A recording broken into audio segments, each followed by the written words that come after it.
እስኪ ዛሬን በትናንትና መነጽር እንይ። ከክፍለ ዘመናት በፊት በተከሰቱ ክስተቶች ዛሬ ያለውን ክስተት እስኪልይ። ምእመናን አሁን ሲጨፈጨፉ እናያለን። አገሮች ሲወድሙ እንመለከታለን። ገዛ ለኛ ምሳሌያችን ነች። ከ80,000 በላይ ቶን ቦም ወርዶባታል። ከ55,000 ሰው በላይ አልፈዋል። አላህ ሸሂድ አድርጎ ይቀበላቸው። በደል ለ3 ዓመት ሲፈነጭ ያየነው ነው። አላህ ያያል፣ ይሰማል። በረቀቀ ጥበቡ ያስተናግደው። ለኛ ዕውቀት በገዘፈ መልኩ እየተፈጸመ ነው። እስኪ ከታሪክ እናጣቅስ። ምሳሌዎችን ከቁርአን እናንሳ። ነብዩና መሐመድ አለይሂ ሰላቱ ወሰላም ሙስሊም ላይ በተዘገበው ሐዲስ የአንድን የሙእሚን ጭፍራ ጀብድ ይተርክሉናል። እነዚህ ምእመናን ተውሂድ ሞትን ድል የነሳበትን ክስተት ተርከውልን አልፈዋል። ነገሩ ወዲህ ነው። ከዓመታት በፊት ከነቢዩ አለይሂ ሰላቱ ወሰላም መላክ በፊት አንድ ክስተት ተከሰተ። አንድ ንጉስ ነበር በዛ ዘመን ውስጥ ሙስሊም ላይ እንደተዘገበው። ያ ንጉስ እኔ ጌታ ነኝ አምልኩኝ ይል ነበር። ለዚህ ጌትነቱን ሽፋን የሚጠቀመው አንድ ጠንቋይ ነበረው። ይህ ጠንቋይ ድግምት ይነግረዋል፣ ድግምትም ይሰራለታል። እሱም ጌታ ነኝ ለሚለው ፉከራው እነዚህን ብልጣብልጥነት ይጠቀም ነበር። ታዲያ አንዴ ይህ ጠንቋይ አረጀበት፣ ዕውቀቱ ሊሰወር ሆነ ከሱ። ወደ ንጉሱ ላከበት። እኔ አጀሌ ደርሷል፣ እድሜ ቀርቧል፣ እኔ ሳልሞት የኔን ዕውቀት የሚረከብ በጣም ብስል አክቲቭ የሆነ ልጅ ላክልኝ ላስተምረዋል። ንጉሱም ከከተማይቱ አስፈልጎ አንድን ወጣት ላከለት። ልጅ ግር ነው። ይህ ታዳጊ ወጣት እዚህ ጠንቋይ የሄደ ጥንቁልናን መማር ጀመረ፣ ሲሕር መማር ጀመረ። ከሱ መማር ቀጠለ። እየሳበው መጣ ዕውቀቱ። ድንገት ከቤቱ ወጥቶ ወደ ደጋሚው ሲሄድ ሰውማዓ ራሳቸውን የአምልኮ ቤት ውስጥ የሚያስቀምጡ አንድ ራሂብ ባህታዊ ያገኝ። ከሱም ጠጋለና ዕውቀትን ሰማ። ስለ ተውሂድ ነገረ። ማንን ነው የምትገዛለው? እኔማ የምገዛው ያንተንም የኔንም የዓለማቱን ጌታ ነው። ከንጉሱ ውጭ ጌታ አለ እንዴ አለው። አዎና። ጠዋት ከሱ ተውሂድ ተምሮ ወደ ሳሂሩ ይሄድና ዕውቀትን ይቀስማል። ሲመለስም ይማራል። በዚህ መሃል ልጁ ውዝግብ ውስጥ ገባ። ግን የዚህ የባህታዊው ትምህርት ወዶታል። ስለ ተውሂድ፣ ስለ ዓለም፣ ስለ አርሕማን ነው የሚነግር።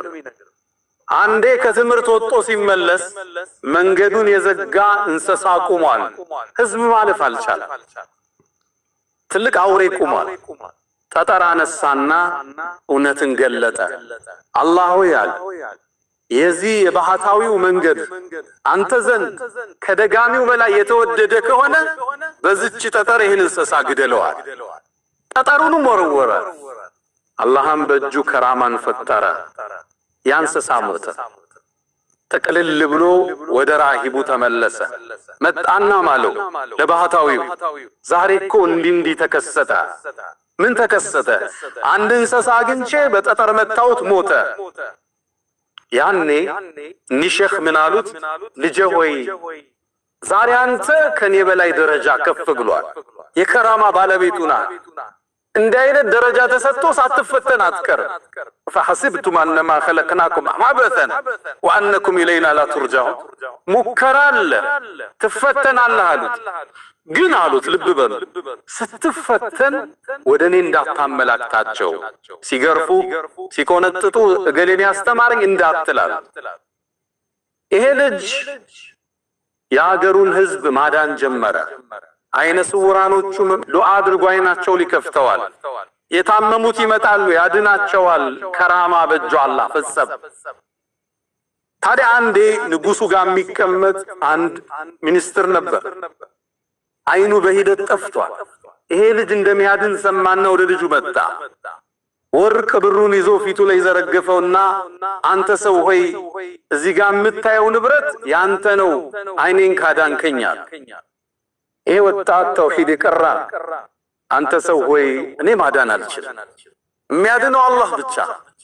በአላህ እመን፣ ዱዓ አድርግልህ፣ አላህ ያድናል።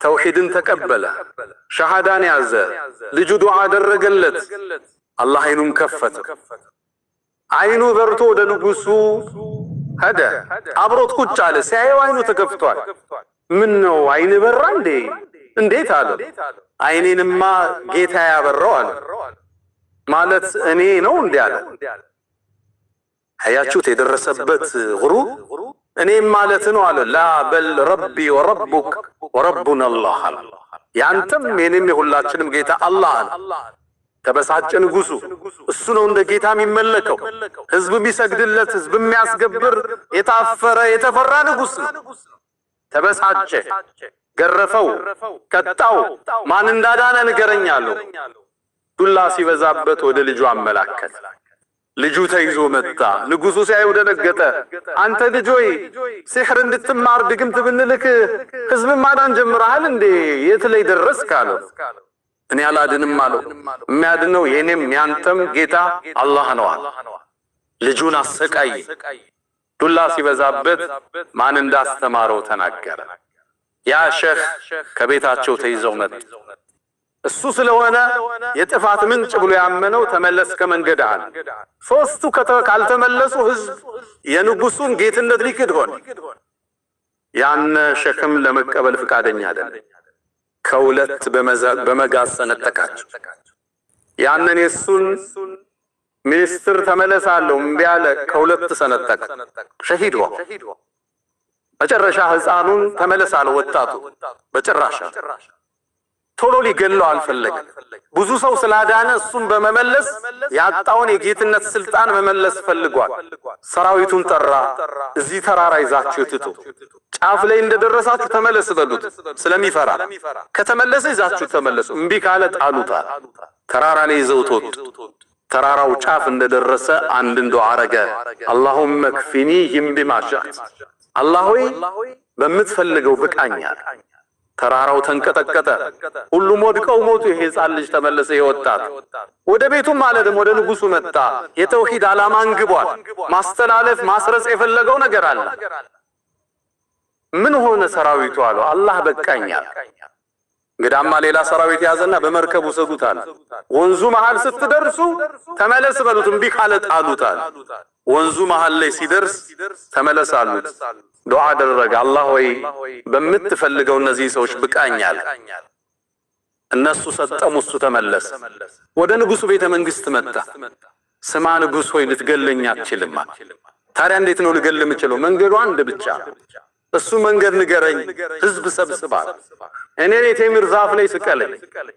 ከዛም በኔ ቀስት አውጣና በልጁ ጌታ አላህ ስም ብለህ ወርውረው ቀስቱና ንጉሱ የተፈጠረበትን ሰዓት ለማጥፋት ቀላል መንገድ እንደሆነ አሰበ ህዝብን ሰበሰበ የቴምር ዛፍ ላይ ሰቀለው ቀስቱን አወጣና ቢስሚላህ ወረቢል ጉላም በአላህ ስም በልጁ ጌታ ብሎ ወረወረ ጌታ ማን ሆነው አላሁ ጀለ ፊዑላ ቀስቷን ወረወራት ልጁን መታው ልጁ ተሰዋ ንጉሱ ሸሩን ደፈንኩት ብሎ ወደ ቤቱ ሲመለስ ህዝቡ ለካ ይሄን ድምጽ ሰምቷል አመና ቢረቢል ጉላም በልጁ ጌታ በአላህ አምነናል ንጉሱ ነበር ጌታም ይመስለናል ለካ ንጉሱ ምስተዛሳም ያረገው ሌላ ጌታ አለ የሚማሰነው ቤተ መንግስት የሱ ሰዎች መጡ ንጉስ ሆይ የፈራው ወናሉት ምንድነው መተሉን ህዝቡ እኮ አመነ ተመለሱ አላቸው ህዝቡን ሊመለሱ ፍቃደኛ አይደለም